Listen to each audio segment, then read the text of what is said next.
morning, guys. I'm in the BMW X2, and in front of me is a Mark 6 Golf GTI. So that car has about 211 horsepower. This one has 190 plus, and by every measure, that car is supposed to be way faster than this. But just now, he had to brake so many times to slow his car down just to negotiate bad roads or undulations. Whereas myself, in this X2, I'm just rummaging across everything without the need to brake or stop, because this is a crossover. I really have mixed feelings about this car, because when I first got out the car, right, if you are my height, about 5'11" or 5'10", when you first got out the car, you might hit the A pillar on your head, okay? And then the first time you got off the car, you will hit your head in the A pillar again. And then the first impression would be, it is unlike modern BMWs. As we have always said, modern BMWs have a fantastic suspension that can deal with comfort really well and deals with handling really well.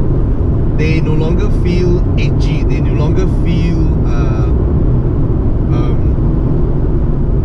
bumpy and all that stuff, okay? Even modern Minis were affected by this.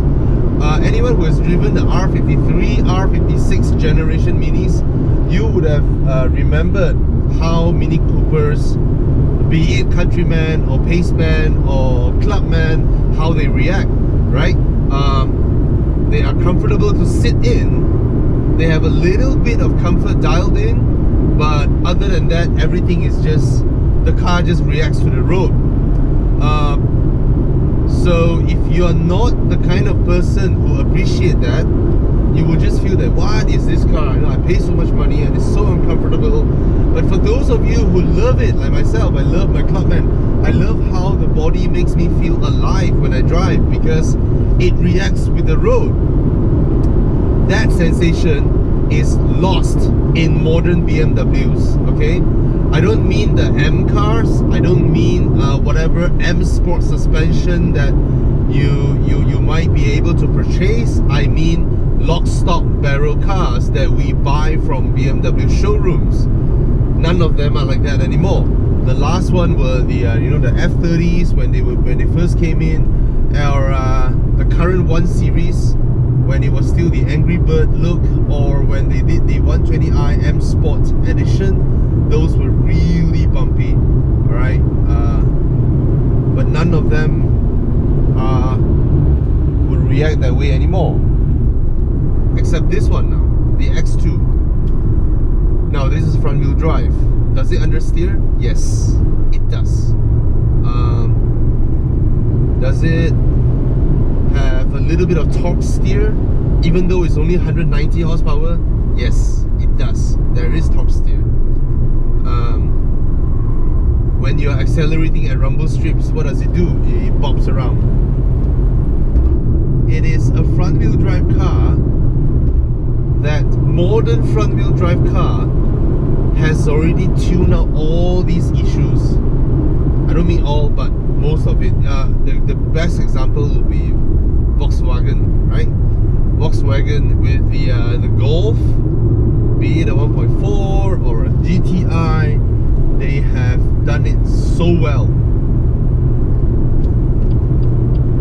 And then this car feels like something, feels like a performance front-wheel drive car from 8-9 years ago. But I suspect, I couldn't be sure, I suspect it's Mini's fault that they have become so comfortable, you don't get this sort of sensation anymore. A car that hops around, a car that is stiff. Oh, the suspension. Come on, downshift. Bro, I'm going uphill.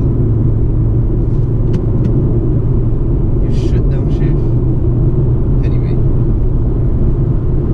Alright, so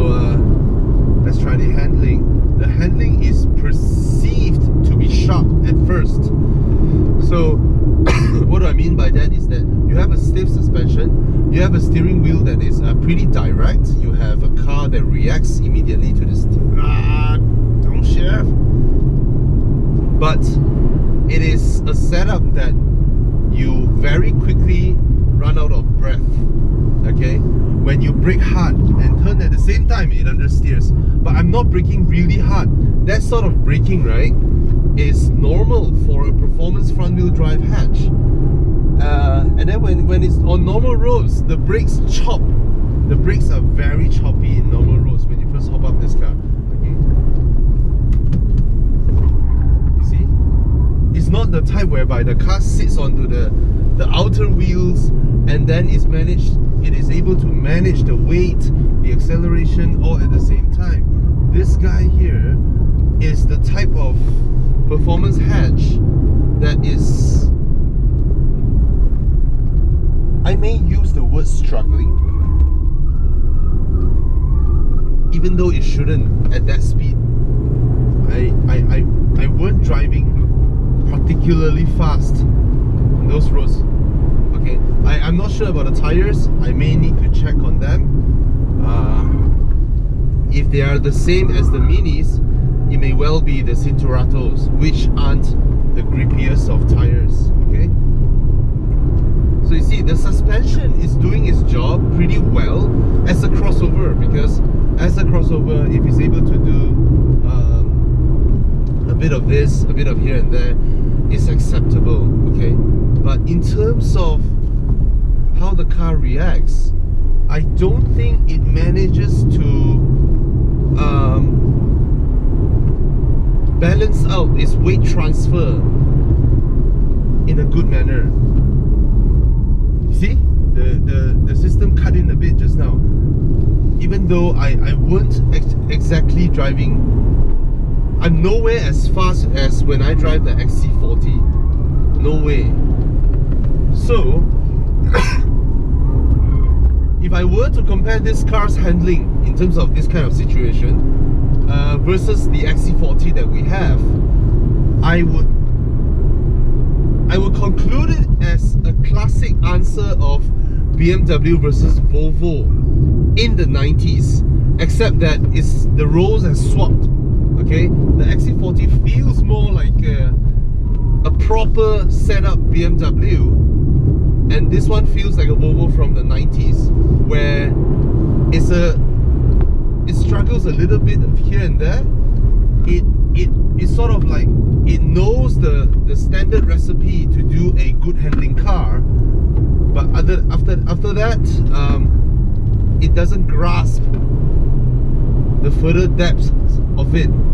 Okay, it is just a car that sends so much weight to its outer wheels that it makes the tires work overtime to grip it on the intended trajectory that you wanted.